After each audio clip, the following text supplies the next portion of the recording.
A long time ago, in a galaxy not so far away, one man created an iconic sci-fi saga that changed cinema forever.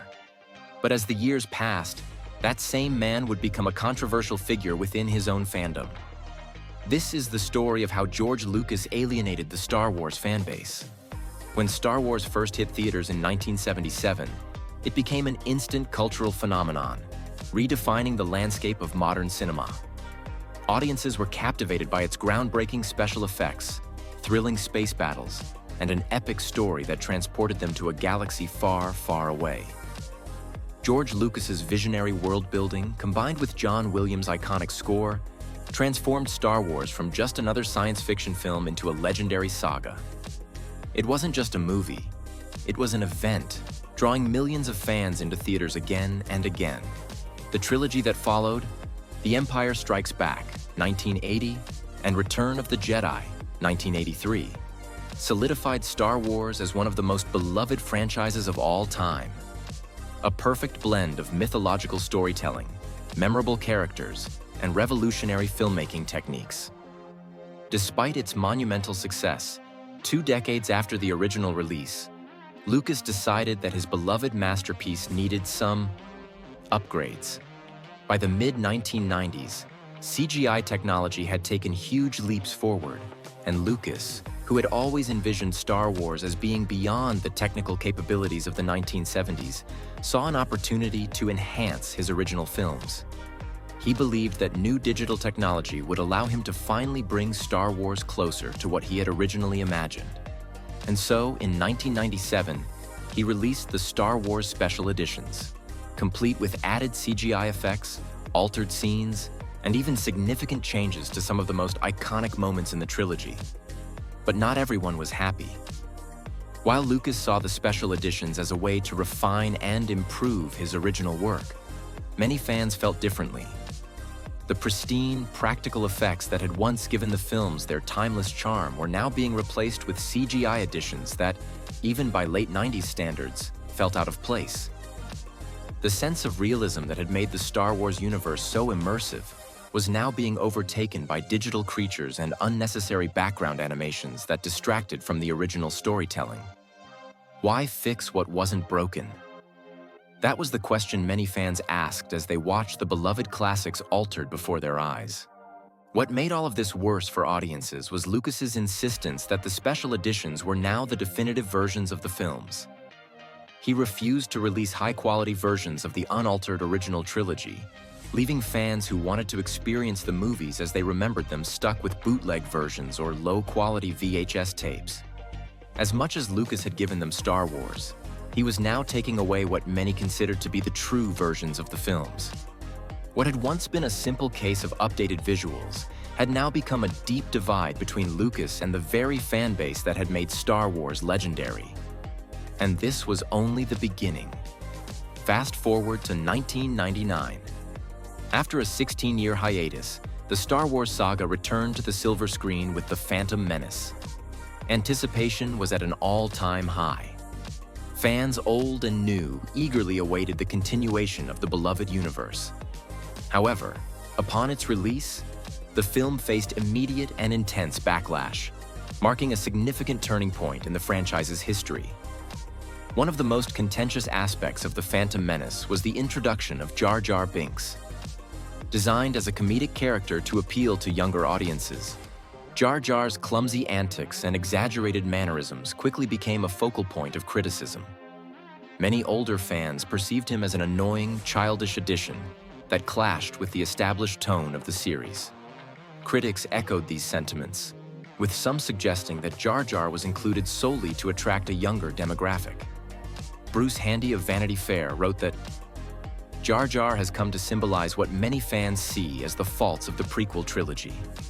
Characters no one much cares about, a sense of humor geared toward the youngest conceivable audience members, an over-reliance on computer graphics, and storylines devoted to the kinds of convoluted political machinations which wouldn't have been out of place in adaptations of I, Claudius or The Rise and Fall of the Third Reich, but which fit less snugly in films with characters like Jar Jar Binks. In response to the widespread criticism, George Lucas defended his creation, stating that Star Wars was always intended for children and that Jar Jar's character was consistent with that vision. He remarked, "There is a small group of fans that do not like comic sidekicks. They want the films to be tough like the Terminator, and they get very upset and opinionated about anything that has anything to do with being childlike." Despite Lucas's intentions, the backlash against Jar Jar was profound, with the character becoming emblematic of the perceived missteps of the prequel trilogy. Another controversial element introduced in The Phantom Menace was the concept of midichlorians. In the original trilogy, the Force was portrayed as a mystical energy field accessible to anyone with the dedication and belief to harness it. This spiritual and enigmatic depiction allowed audiences to imagine that anyone could become a Jedi with the right mindset. However, The Phantom Menace redefined the Force by introducing midichlorians, microscopic organisms present in one's blood that determine an individual's connection to the Force. This scientific explanation was met with resistance from fans who felt it stripped away the mysticism that made the Force so compelling. Film historian Daniel Dinello noted that, "Anathema to Star Wars fanatics who thought they reduced the Force to a kind of viral infection, midichlorians provide a biological interface, the link between physical bodies and spiritual energy." The portrayal of Anakin Skywalker also drew significant criticism.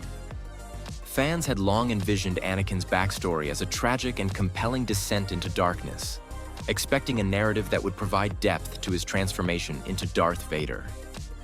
Instead, The Phantom Menace presented Anakin as a young boy with an affinity for pod racing, and in Attack of the Clones, as a moody teenager expressing disdain for sand.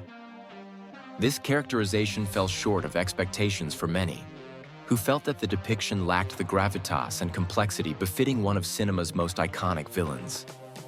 Although Revenge of the Sith attempted to address these concerns by showcasing Anakin's fall to the dark side, for many, the earlier portrayals had already undermined the character's potential. The cumulative effect of these creative decisions led to a polarized reception of the prequel trilogy. While some appreciated the expanded lore and technological advancements, others felt alienated by the departures from the original trilogy's tone and storytelling. The prequels became a subject of intense debate, reflecting the challenges of revisiting and expanding upon a beloved franchise. In retrospect, the prequel trilogy's reception has softened for some fans. Younger audiences who grew up with these films have expressed appreciation for their unique contributions to the Star Wars universe. However, the initial backlash serves as a testament to the passionate investment of the fan base and the high expectations placed upon any addition to the Star Wars saga. If there's one thing George Lucas loves, it's tweaking Star Wars. Over the years, he's made countless changes to the films, removing puppet Yoda in The Phantom Menace, adding CGI rocks in front of R2-D2, and, of course, Darth Vader's infamous "No" in Return of the Jedi. Fans were frustrated. Why couldn't Lucas just leave his movies alone? Worse, he refused to release the original theatrical versions in high quality. Fans wanted to experience Star Wars as they remembered it. But Lucas insisted that his newer versions were the only ones that mattered. Then came the ultimate mic drop. In 2012, after decades of shaping and expanding the Star Wars universe, George Lucas made the monumental decision to sell Lucasfilm to Disney for over $4 billion. The deal included the rights to Star Wars and Indiana Jones, handing over creative control of his life's work to a corporate giant. For many fans, this marked the end of an era. Star Wars was no longer under the command of its original creator. Some saw this as a calculated business move, an opportunity for Lucas to retire from the stress of managing a billion-dollar franchise. Others, however, viewed it as a betrayal. How could the man who built Star Wars from the ground up simply walk away? To them, it felt like he was abandoning his own creation, handing it over to a company that might not understand what made it special in the first place. But the real controversy came when Disney decided to ignore Lucas's ideas for the sequel trilogy. Before selling Lucasfilm, Lucas had already begun developing concepts for Star Wars Episodes 7 through 9. He had envisioned a new trilogy that would have explored the next generation of Jedi, delved into the nature of the Force, and possibly even brought back characters like Darth Maul as a major antagonist. However, After the sale, Disney's leadership, including new Lucasfilm president Kathleen Kennedy and director J.J. Abrams, chose to take a different creative direction. Lucas later admitted that he felt betrayed when Disney discarded his vision, stating that he had been under the impression they would use at least some of his ideas. Instead of following Lucas's blueprint, Disney charted its own course with The Force Awakens, 2015, The Last Jedi, 2017, and The Rise of Skywalker, 2019. Initially, things looked promising.